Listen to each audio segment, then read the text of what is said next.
Time for round two. All right, so now we've gone from the last thing we talked about, which is weight, and we're going into mass. Now, what exactly is mass, and how is it different from weight? Because a lot of people actually use them interchangeably. They'd say that mass and weight sometimes, and they say they're the same thing, which is not true.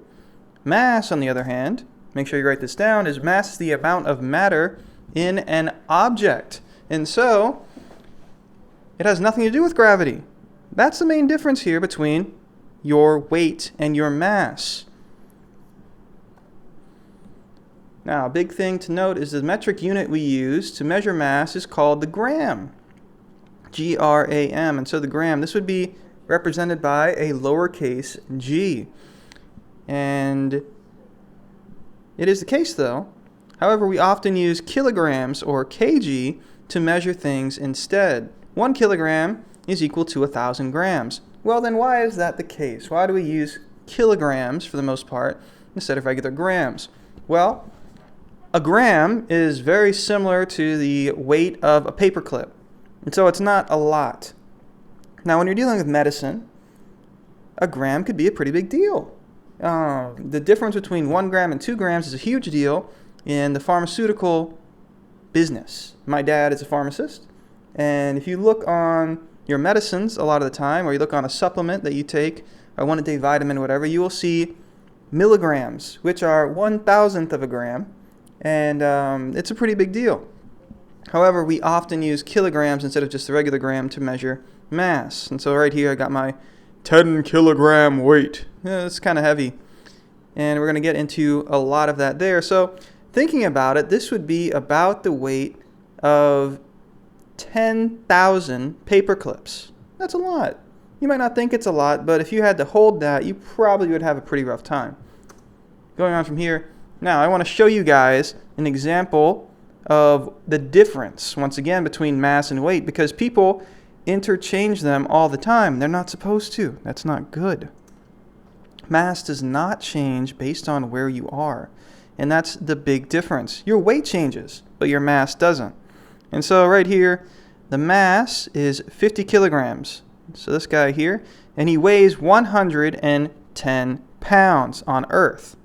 Now, it looks like he's on the North Pole, but I'm pretty sure he's not on the North Pole right now. He'd be way too cold. But let's just imagine that he does actually weigh 110 pounds on Earth. Well, if he went to Mars, his mass would be the same. See, his mass doesn't change. What does change is his weight. His weight goes from being 110 pounds to 42 pounds.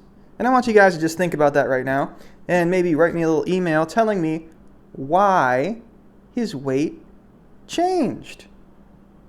You just pause the video.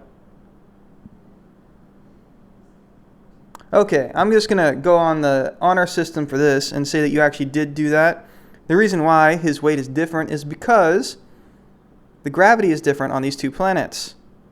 Earth has more gravity than Mars, and we talked about this for a while in the last chapters that we did. So because of that, our guy right here has instantly lost a lot of weight. However, his mass is the same. This is why, losing weight to me is kind of a funny thing, because if I go to the moon, I've suddenly lost a lot of weight. We should call it losing mass instead. Going on from there, we have to go into density. And density is a very interesting thing to talk about as well. Whenever we talk about matter, mass, weight, we always bring in density too, because it's very important. Density is the amount of matter, or mass, in 1 unit of volume or space. And so we're going to see something about this here. If 2 boxes, so we get 2 boxes, have the same volume but different densities, the object made of the denser substance weighs more. And so you can see this represented by my little seesaw diagram I have at the bottom. Low density weighs less than high density.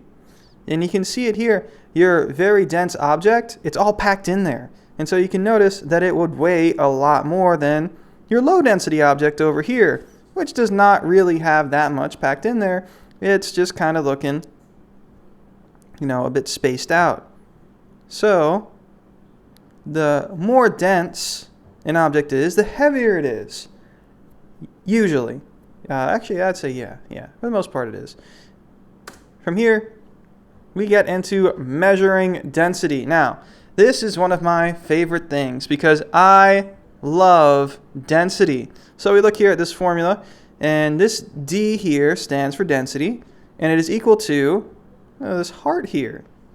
Well, I just always remember that the density formula makes a heart, and I just say I love density.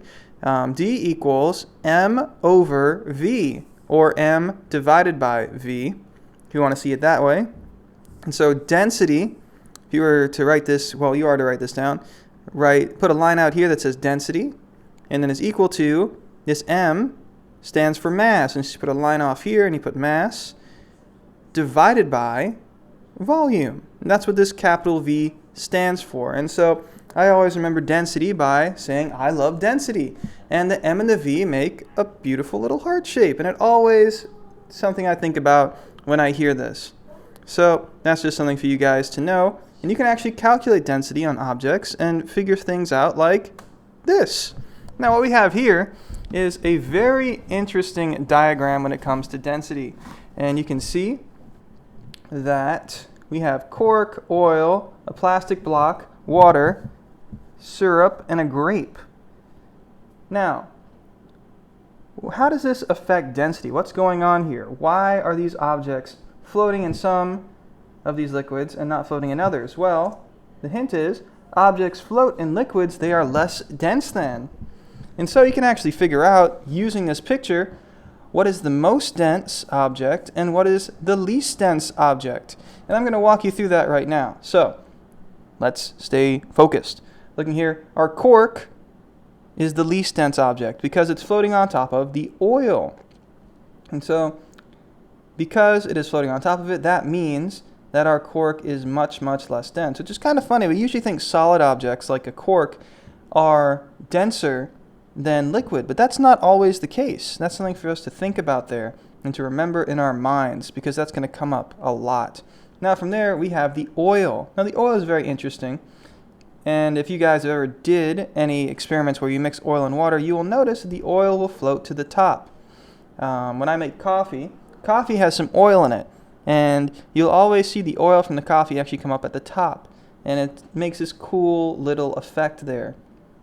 And so then we have a Lego brick. You don't want to step on that. So that Lego brick right there, it's floating on top of the water, so it's less dense than the water. However, it's more dense than the oil because it's sunk to the bottom of the oil. Then we have our water, and then we have this grape. Now, you can tell from the grape's position a couple of things.